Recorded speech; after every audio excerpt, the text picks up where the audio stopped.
All right, HERstorians, you ready for this week's episode of a little play on history where we talk about her story in Hardhats? This is now our third episode, so we have talked about the history, the generations of all the different rights that we've gained access to, how we got here today, who those path pavers were, and what those rights were, what those really important accesses were. How ending slavery, the right to vote, a purse of her own, ties right into today with diversity, equity, and inclusion. We tied that line together. But how are we still here? And who are we going to talk about today? It should come to no surprise to you. Women have always been builders, right? Literally, figuratively, from American settlements to industrial expansion. We have worked with our hands, shaping families, shaping communities, even when we weren't given credit for it. Well, here is a name that you are surely familiar with. One of the earliest recorded women in construction was Emily Warren Roebling, born 1843, passed in 1903. Emily Roebling, who would later become known as the woman who saved the Brooklyn Bridge, wasn't just an engineer's wife.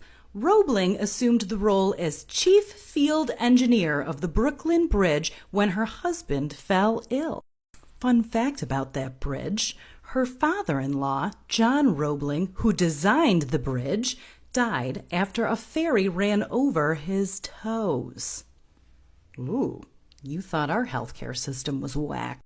For over a decade, Roebling oversaw construction, negotiated and helped with materials, and worked tirelessly alongside the workers on site, ensuring the bridge's safe and steady completion.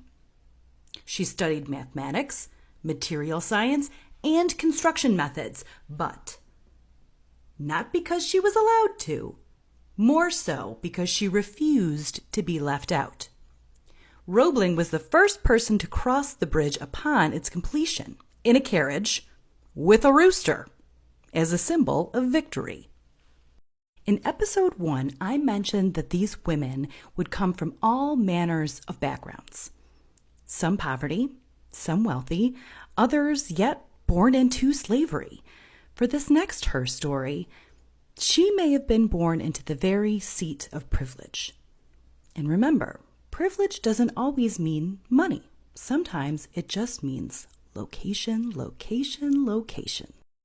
Very little is known about the early years of Alice J. Hands, born November 1874, died November 1971, almost 98 years old.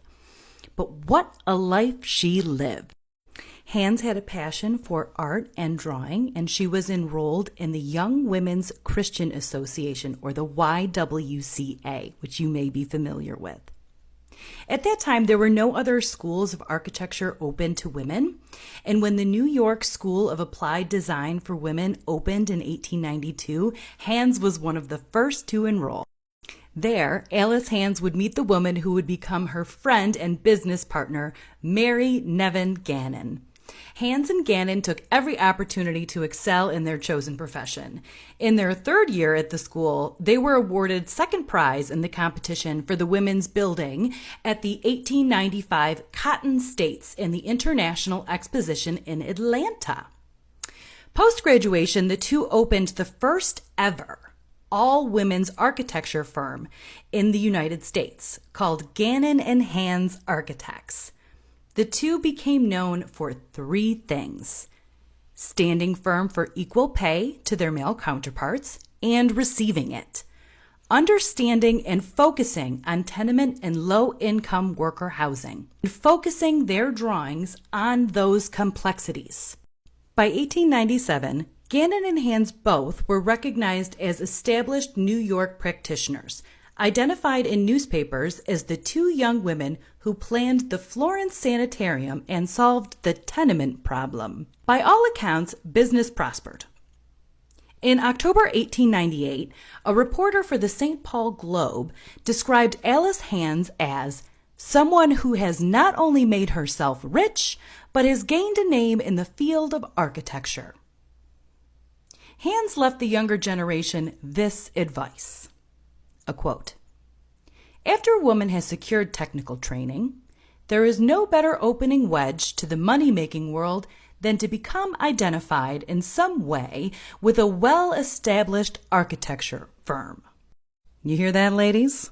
Although the two parted ways and their respective careers continued in separate states, who knows what impacts the mark they left for women in construction and women in architecture are today. And that is why we do the difficult task of standing up for ourselves. Because when we do, we stand for all women, just as Maya Angelou said.